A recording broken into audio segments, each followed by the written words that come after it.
अस्सलाम वालेकुम। तो आज हम सीखेंगे कि एकेडमिक रेटिंग होती क्या है।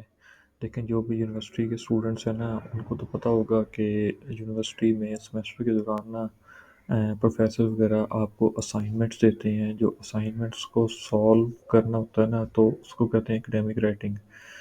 अब ये ज़रूरी नहीं है कि अगर आप यूनिवर्सिटी के स्टूडेंट नहीं हो तो आपको ये कोर्स नहीं सीखना चाहिए। असल में होता ये है कि जो फ़र्ज़ करो यूके, यूएसए, ऑस्ट्रेलिया, ओमान यहाँ के स्टूडेंट्स होते हैं ना, तो ये एट अ टाइम एक से ज़्यादा कोर्स कर रहे होते हैं।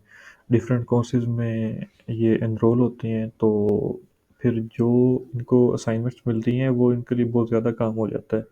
तो फिर ये असाइनमेंट सॉल्व करवाने के लिए ये ना मतलब हमारे जैसे पाकिस्तान, बांग्लादेश और इंडिया, इनकी करेंसी बहुत लो है। तो ये ना फिर इस तरफ भेज देते हैं अपना काम, और ये फिर यहाँ के लोगों से ना सॉल्व करवाते हैं। फ़र्ज़ करो अगर कोई बिज़नेस के किसी कोर्स में एनरोल है एक स्टूडेंट ओमान में, तो वो देखेगा कि हमें कोई ना उसे कोई एकेडमिक राइटर मिल जाए जो कोई एमबीए कर रहा हो पाकिस्तान में, या बीएस अकाउंटिंग एंड फाइनेंस कर रहा हो, या सीए कर रहा हो स्टूडेंट हो।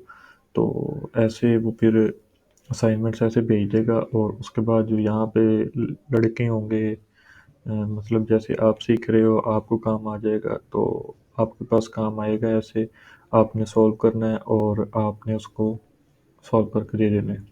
तो ये सारा सिनेरियो है एकेडमिक राइटिंग का कि होती कैसे है।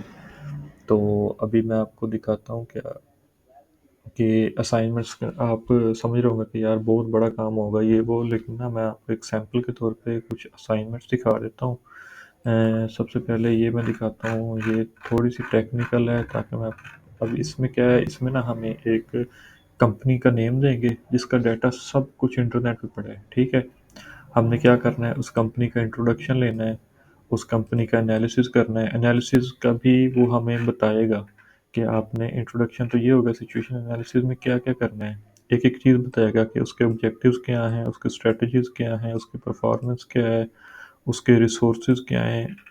तो ऐसे हर चीज़ को ना वो बताएगा। हमने जस्ट गूगल से डाटा उठाना है रिसर्च करके, और उसको सॉल्व करके दे देना है। क्योंकि उनके पास इतना भी टाइम नहीं होता कि वो ये सब कुछ रिसर्च करके ये सॉल्व करें। अब एक ये असाइनमेंट है, पर करो ये कहाँ से आई हुई है मेरे पास। हाँ, ये गल्फ़ कॉलेज है ओमान का, तो ये यहाँ का काम है। अब ये देखें इनका क्या कोर्स है, कैपिटल मार्केट एंड डेरिवेटिव्स, ठीक है। तो अब इसका क्या काम है, ये देखें सिंपल सिंपल है। इसके 200 वर्ड लिखने हैं। फर्स्ट करो introduction with proper overview of FDI and inflation. FDI and inflation को आप सर्च करें, सब कुछ निकल आएगा इसके बारे में, डाटा वगैरह। तो यहाँ पे जस्ट आपने इंट्रोडक्शन देना है। उसके बाद ये सिंपल सिंपल क्वेश्चंस हैं, ऐसे ही आपको काम मिलेगा। फर्स्ट करो मैं एक बिजनेस राइटर हूँ, तो मैं जस्ट वही पकड़ता हूँ जो बिजनेस से रिलेटेड होती हैं। तो ये सारा सिनेरियो है एकेडमिक राइटिंग का। तो आई होप कि आपको समझ आ गई होगी कि एकेडमिक राइटिंग होती क्या है।